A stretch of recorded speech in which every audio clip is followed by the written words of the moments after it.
मोदी की हर तकरीर में टशन, मगर अंजाम आपके सामने। जैसे जंगल किसी ऐसे बंदर के हाथ जिसके हाथ में माचिस नहीं बल्कि एटम बम हो। मोदी सरकार ने नफरत, फिरका परस्ती, मजहबी इंतहा पसंदी और आमरीयत के जो बीज बोए थे वो तनावर दरख्त बन चुका है। दिल्ली के थिंक टैंक दरअसल थिंक लेस टैंक बन चुके हैं। भारत ने दोबारा हमले की गलती की तो जमीन पर मौजूद हर फौजी और फजा में उड़ता हर तैयारा खाक में मिला दिया जाएगा। बीजेपी ने मुल्क को वीआईपी नफरत की फहरिस्त में सबसे आगे ला खड़ा किया है।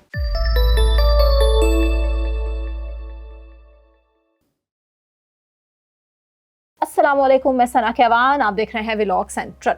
किसी मुल्क की खुशकिस्मती होती है कि उसे विजनरी लीडर मिले, लेकिन हिंदुस्तान की बदकिस्मती देखिए कि उसे मोदी जैसा टशनरी लीडर मिला जो हर तकरीर में सिर्फ टशन ही टशन दिखाता है, मगर अंजाम ऐसा होता है चाय वाले का जैसे जंगल किसी ऐसे बंदर के हाथ लग गया हो जिसके हाथ में माचिस नहीं बल्कि एटम बम हो। जी हाँ, भारत में इस वक्त जो कुछ हो रहा है ना, वो अखंड भारत वाले ख्वाब की ताबीर नहीं है, बल्कि एक भयानक डरावना ख्वाब जो उनको खुद ही रोज रात को डरा देता है। मोदी सरकार ने नफरत, फिरका परस्ती, मजहबी इंतहा पसंदी और आमरीयत के जो बीज बोए थे ना, अब उनका वो फल खुद खा रहे हैं, जिनकी छांव में जमहूरियत तो क्या इंसानियत का भी दम घुटने लगा है। बीजेपी और मोदी जी की खारजा पॉलिसी की सबसे बड़ी कामयाबी शायद यही है कि पाकिस्तान को हर हफ्ते एक नई धमकी दें, बड़ी बड़ी बड़ी बड़ी बड़कें मारें और उसके बाद कहें कि हम तो पाकिस्तान को निस्तो नाबूद कर देंगे। पाकिस्तान का पानी बंद करके समझते हैं कि उन्होंने पूरी दुनिया के सामने जंग जीत ली, लेकिन नहीं, हकीकत इसके बरक्स है। भारत ने एक बार फिर अपनी पुरानी आदत नहीं बदली है, यानी कि अपना मुंह उठाया, माइक पकड़ा और पाकिस्तान को धमकी देने लगा।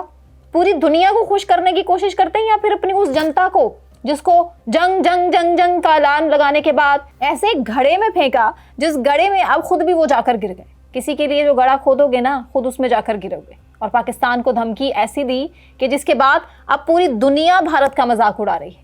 ऐसा लगता है जैसे दिल्ली के जो थिंक टैंक्स थे अब दरअसल थिंक लेस टैंक बन चुके हैं। मोदी सरकार का नया बयान तो सुन लीजिए। जो नया बयान कुछ यूं था कि पाकिस्तान को सबक सिखाने का वक्त आ चुका। अब कोई उनसे पूछे, जनाब गुज़श्ता सबक तो आपके 6 तैयारे और विंग कमांडर अभिनंदन अपने साथ लेकर गए थे चाय समेत, अब कौन सा नया निसाब है जो आप पढ़ने आ रहे हैं। लेकिन इस बार पाकिस्तान ने भी जवाब में चाय नहीं, चिंगारी पेश करने का फैसला किया। और तो और दाद दीजिए हमारे सोशल मीडिया वॉरियर्स को, जिन्होंने भारत को वो मजा चखाया कि उसके बाद इनकी आने वाली नस्लें तक याद रखेंगी। भारत ने दोबारा हमले की गलती की तो जमीन पर मौजूद बल्कि हर फौजी और फजा में उड़ता हर तैयारा याद रखेगा कि उनके साथ क्या होगा। अच्छा, भारत ना पाकिस्तान को मुसलसल धमकियां दिए चले जा रहा है और पाकिस्तान तो उसे सीरियस क्या ले, पूरी दुनिया भी उसे सीरियस नहीं ले रही, खुद भारतीय अवाम भी उसे सीरियस नहीं ले रहे। हर बार इलेक्शन आए, बीजेपी के वोट कम हुए और मोदी जी ने पाकिस्तान के खिलाफ जबानी बम फाड़ने शुरू कर दिए। अब आ जाइए मोदी जी की इलेक्शन कैंपेन की तरफ। मोदी जी जब इलेक्शन में खड़े होते हैं और जब इलेक्शन जीतने की बात करते हैं तो अपनी कैंपेन में सिर्फ मुसलमानों के खिलाफ, पाकिस्तान के खिलाफ जहर उगलते हैं। इसके अलावा मोदी जी के पास और कुछ नहीं है पूरी दुनिया को दिखाने के लिए, भारत के अपने लोगों को बेचने के लिए। यहाँ तक कि जो भारत के अपने अंदर थिंक टैंक्स हैं वो भी अब मोदी जी की इस असलियत पर से पर्दा उठाने लगे हैं। मोदी हुकूमत के दिफाई मशीर शायद किसी फिल्म स्टूडियो से लिए गए हैं, क्योंकि उनकी हर तजवीज़ में हकीकत कम होती है और सनसनी बहुत ज़्यादा। सर्जिकल स्ट्राइक हो या बालाकोट का हमला, सबके सब सिर्फ भारतीय मीडिया में कामयाब फिल्में बनी हैं जनाब। असल दुनिया में सिर्फ नाकामी, कैदी पायलट और बहुत सी जग हंसाई ही उनका मुकद्दर बनी है। पाकिस्तान की तरफ से जवाबी पैगाम कुछ यूँ था, हम अमन के ख्वाह ज़रूर हैं मगर किसी गलत फहमी में ना रहना कि अगर तुम अटैक करोगे तो हम हाथ पे हाथ धरे बैठे रहेंगे। नहीं जनाब, पाकिस्तान भी उसी तरह से आपके हर हमले का जवाब देगा।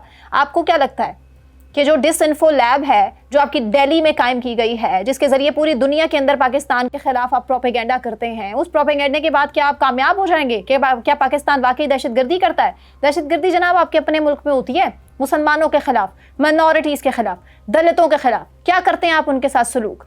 अर्जुन युद्ध कर, हे अर्जुन युद्ध कर, ये गीता में लिखा है। अब युद्ध का टाइम है तो युद्ध करने दो। ये बात अब तय हो चुकी है कि पाकिस्तान अब वो मुल्क नहीं रहा है जो सिर्फ अक़वाम मुत्तहिदा में शिकायत लेकर जाएगा। अब हमारे रडार भी जाग चुके हैं और जवाब भी महदूद पैमाने पर नहीं बल्कि फुल स्केल पर दिया जाएगा।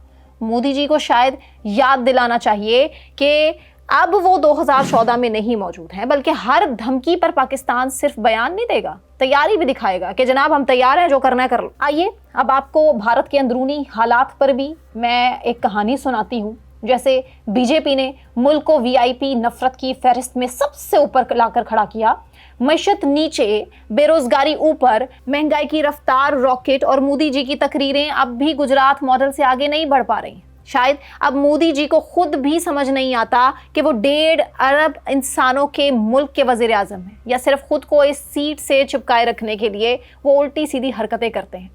ऐसा नहीं है कि भारत में सभी मोदी के जंगी जुनून से मुत्तफिक हैं। खुद कांग्रेस को ही देख लीजिए, तरमन्नौल, बाएं बाजू और दीगर जमातें मोदी के खिलाफ उठ खड़ी हुई हैं। मानी शंकर जैसे सीनियर लीडर्स ने मोदी को भारत का बदतरीन वजीर आजम करार दिया। वो कहते हैं कि मोदी ने भारत को अंदर से खोखला कर दिया है। एक तरफ गुर्बत है, भूख है, तालीम का जवाल है, और दूसरी तरफ राम मंदिर, हुब्बुल वतनी टेस्ट और पाकिस्तान दुश्मनी की तकरार। ये मुल्क को कहां लेकर जा रहे हैं? पूरी दुनिया कहां पहुंच गई और ये अभी भी मसलक में फंसे हैं। भारत के अंदरूनी इख्तलाफात इस वक्त इस नहज पर पहुंच चुके हैं कि जहां हर रियासत अपनी शनाख्त बचाने की जंग लड़ रही है। ऐसे में मोदी का जंगी बयानिया महज एक तवज्जो हटाओ मुहिम लगती है। हिंदुस्तानी सियासतदान भी अब खुलकर कह रहे हैं कि मोदी भारत का बदतरीन वजीर आजम है।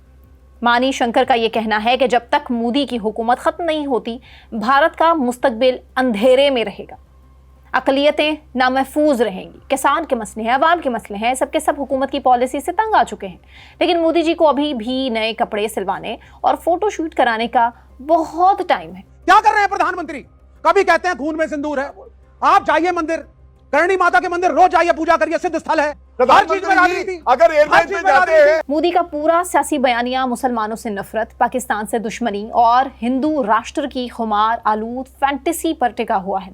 बीजेपी के वुज़रा का काम सिर्फ एक रह गया है कि किस अकलियत को निशाना बनाने के लिए क्या और कब कैसे बोलना। लेकिन जब बात हो महंगाई की, बेरोजगारी की या तालीम की, तो सभी तर्जुमान चुप का रोजा रख लेते हैं। मोदी सरकार को अगर कोई एक चीज मुसलसल भाती है ना, तो वो है जंगी माहौल के हर वक्त जंग रहनी चाहिए। कश्मीर का मसला हो, पाकिस्तान का मसला हो, मुसलमानों के साथ हिंदू लड़ते रहें, मंदिर मस्जिद का मसला हो, ये हर वक्त भारत में देखना चाहता है नरेंद्र मोदी। अब आप आ जाइए कि भारत का जो मेन स्ट्रीम मीडिया है वो किसे खुश करने की कोशिश करता है। मेन स्ट्रीम मीडिया पे येलो जर्नलिज्म हो रही है। सिर्फ मोदी जी को खुश करने की बातें मेन स्ट्रीम मीडिया पे होती हैं। मोदी जी की हुकूमत ने कह दिया, हुक्म सादिर कर दिया कि पाकिस्तान के खिलाफ खबरें चला दो तो चला दी, पाकिस्तान पर कब्जा हो गया इसकी खबरें चला दो तो खबरें चला दी, कराची को निस्तो नाबूद कर दिया तो खबरें चला दो, खबरें चला दी गई। लेकिन उसके बाद हुआ क्या? पूरी दुनिया में जग हसाई हुई। अब उनके जो सीनियर एंकर्स हैं ना, उन पर भी कोई एतबार नहीं करता। पाकिस्तान तो क्या, भारत के अपने अंदर भी आवाजें उठना शुरू हो चुकी हैं कि जनाब भारत में बैठे मेन स्ट्रीम मीडिया के जो सीनियर एंकर्स हैं, क्या ये उन पर हम एतबार कर सकते हैं? ये इतने बड़े चैनल्स क्या आज तक हमें झूठी खबरें देते रहे हैं? क्या ये चैनल्स पाकिस्तान को तबाह करने के लिए बनाए गए थे या मोदी जी की खुशी के लिए ये बनाए गए थे? ये फर्जी तलवारें हैं जो हर वक्त लटकती रहती हैं। और अब तो एंकर्स की भी जान को खतरा है। ना सिर्फ मोदी जी के मिनिस्टर्स की जान को खतरा है, उनके एंकर्स को भी धमकियां दी जाती हैं कि जनाब आप करते क्या हैं? आप तो चंद पैसों की खातिर बिक जाते हैं। ये दीन ईमान है आपका? और तो और अपने प्रोग्राम्स में रिटायर्ड फौजी अफसरों को बुलाकर भी पाकिस्तान के खिलाफ, पाकिस्तान की आर्मी के खिलाफ धमकियां लगाते हैं, उनकी सर की कीमतें रखते हैं और दहशतगर्द कहते हैं कि पाकिस्तान है। कहते हैं कि पाकिस्तान के फौजी जनरल्स को, पाकिस्तान के फौजी कर्नल्स को, उनकी आर्मी को अटैक करो और पाकिस्तान जाके करो, उसकी कीमत हम तुम्हें अदा करेंगे। नेवी वाले आप भी जरा अपना इसमें हिस्सा डालो। Set fire to the Karachi port, आग लगा दो कराची में, फूंक डालो पूरे शहर में। हर एक कर्नल के सर की कीमत हम तुम्हें अदा करेंगे। ये दहशतगर्दी उनके चैनल्स पर बैठकर चलाई जाती है, जैसे पूरी दुनिया अब हैरान हो गई है देख के कि इतना इमेच्योर मीडिया। और तो और ये अपनी सिफारिश के जरिए से बैनुल-अक़वामी तौर पर भी वहां मीडिया को कंट्रोल करने की कोशिश करते हैं। प्रोपेगेंडा, जो मैंने आपके सामने पहले भी रखा कि ये सूरत हाल है। डिसइंफो लैब के जरिए से पाकिस्तान के खिलाफ खबरें ना सिर्फ चलाई जाती हैं बल्कि दूसरे मुल्कों के एंकर्स को भी रिश्वत के जरिए से पाकिस्तान के खिलाफ खबरें चलाने पर मजबूर किया जाता है। सोचिए कि ये दुश्मनी में किस हद तक आगे पहुंच चुके हैं। बगैर तहकीक के ऐसी चीखों पुकार कि सुनने वाला हैरान रह जाए कि हाँ, क्या वाकई ये सब कुछ दुरुस्त है। नाज़रीन, कमेंट सेक्शन में ज़रूर बताइए कि आपको भारत का ये घिनौना चेहरा आने वाले दिनों में क्या मज़ीद घिनौना होता हुआ नज़र आएगा, या फिर भारत के अपने अंदर इस टाइम बगावत हो जाएगी मोदी सरकार के ख़िलाफ़ और मोदी को एक बार फिर से मुँह की खाना पड़ेगी। कमेंट सेक्शन में अपनी राय से ज़रूर आगाह कीजिए। अपना ख्याल रखिए। अल्लाह हाफ़िज़।